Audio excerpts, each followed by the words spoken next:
The force of buoyancy exerted by the atmosphere on the balloon is B. तो buoyant force जो है वो B है in the upward direction and remains constant. The force of air resistance on the balloon acts opposite to the direction of velocity. तो air resistance का force velocity का opposite लगता है, प्रोपोर्शनल टू इट.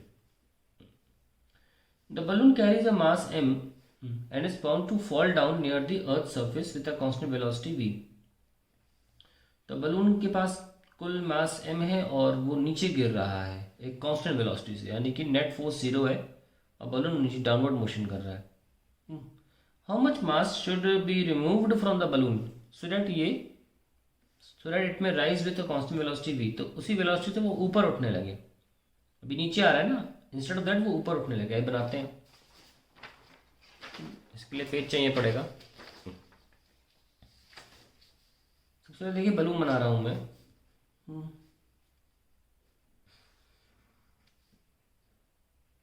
ठीक है, और इस पे मान लीजिए 10 kg दिया हुआ है यहाँ पे, है ना. कितना? वो 10 नहीं है, m है. m वजन लटका हुआ है और बोला ही जा रहा है कि एट प्रेजेंट ये बलून नीचे गिर रहा है at a constant speed v. ऐसा बोला गया, देख लो. Fall down in the earth surface with a constant speed v. At present ऐसा हो रहा है. आइए कौन कौन से फोर्सेस लग रहे होंगे. कांस्टेंट फोर्स से नीचे गिर रहा है, ओ कांस्टेंट वेलोसिटी से नीचे गिर रहा है. तो एक तो अपथ्रस्ट ऊपर लगी, अपथ्रस्ट तो ऊपर ही लगता है, उसको उनने बियॉन्ड फोर्स को बी से दिखाने को बोला है. दूसरी बात एक और चीज़ उन्होंने बोली है अपथ्रस्ट के अलावा, force of air resistance on balloon acts opposite to the direction of velocity and proportional to it. तो वेलोसिटी इधर है तो एक फोर्स और लग रहा होगा इस पर, ऐसे मार्क कर लें, जो कि वेलोसिटी डिपेंडेंट है ना, डायरेक्टली प्रोपोर्शनल टू वेलोसिटी. इसको एफ भी लिख लिया. और विस्कस फोर्स भी बोल सकते हैं इसको, क्योंकि वो, या ड्रैग फोर्स भी बोल सकते हैं क्योंकि एयर की वजह से है. ठीक है, तो दो फोर्सेस ऊपर हैं और ये नीचे गिर रहा है. आप सोच रहे होंगे दो फोर्सेस ऊपर नीचे क्यों गिर रहा है. अरे एम भी तो होता है कुछ. तो अगर मैं एफ बनाऊंगा इसका इस सिचुएशन में, जब इसका मास एम है, तो एक तो नीचे एम होगा और ऊपर दो फोर्सेज होंगे, एक तो बुओयंट फोर्स और दूसरा viscous force of the air, यानी कि एयर की वजह से फ्रिक्शन फोर्स या ड्रैग फोर्स. क्योंकि दोनों फोर्स बराबर है इसीलिए वेलोसिटी कांस्टेंट है और फोर्स नेट फोर्स 0 है. तो हम लिख सकते हैं कि b plus F V is equals to M G. ये वेरी इंपॉर्टेंट एक्सप्रेशन. क्यों? क्योंकि वेलोसिटी कांस्टेंट दे रखी है जिससे नीचे गिर रहा है. इसका मतलब नेट फोर्स क्या है, नेट फोर्स एक्चुअली में 0 है. तो वही हमने किया कि ऊपर के फोर्स इज इक्वल टू नीचे का एम जी, तभी तो नेट फोर्स 0 होगा. चाहे तो आप एम जी को यहाँ ले आओ और कोने में 0 लिख दो. ये हमारी पहली इक्वेशन है.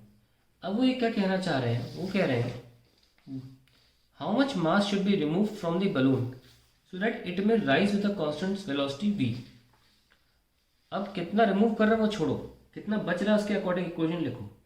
मान लो कुछ रिमूव किया और उसके बाद जो मास है उसको हम m डैश बोल देते हैं. ऐसा करने से हुआ क्या, बलून ऊपर जाने लगा.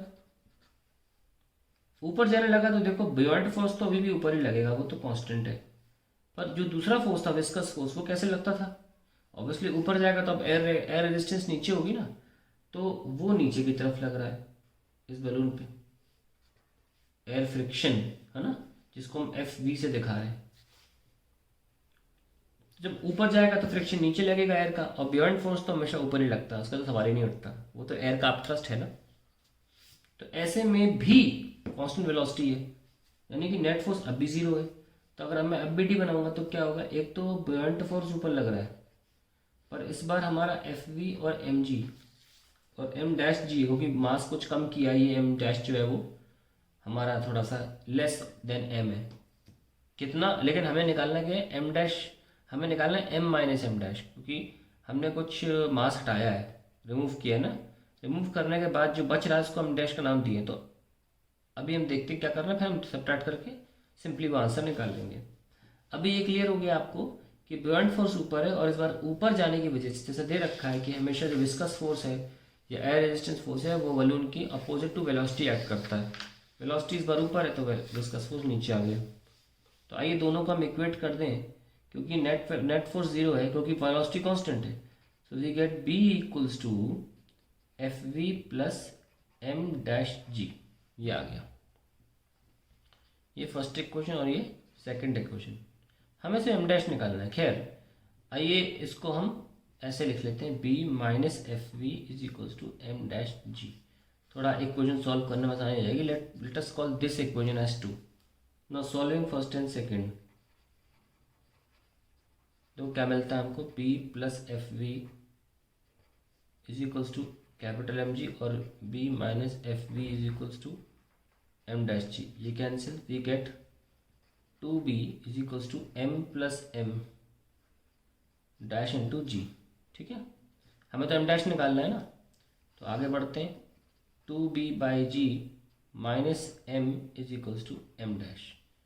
ये आपका एम डैश आया है, आपका वो नहीं आया कि कितना मास रिमूव करना है, वो तुमको पता है कैसे करेंगे भाई। टोटल मास एम था, जितने कुछ रिमूव किया और एम डैश आया, so M minus let that mass remove be X, so I am getting M dash.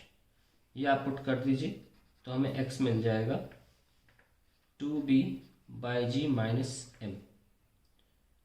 तो अब आप यहाँ लेकर आ जाइए m minus 2b by G plus M equals to X. तो ये हमारा फाइनल आंसर होना चाहिए, बस सॉल्व करने की देरी है। 2m minus 2b by G equals to M. So that is the mass की वैल्यू जो हमें हटाना चाहिए। इसको और खूबसूरती से लिखा जा सकता है, बस 2 आप बाहर ले लें तो हो जाएगा m minus B by G is equals to X. ठीक है, तो that is the extra mass which has been removed. m से निकाल के हमने बाहर फेंक दिया, जिससे कि हमारा बलून अब ऊपर जा रहा है। आई होप बेसिक है। दो इक्वेशन बनाई, दोनों को साइमल्टेनियसली सॉल्व किया। अब कोई पत्ती अब कोई, हाँ, the extra mass which has been removed has been calculated. ठीक है।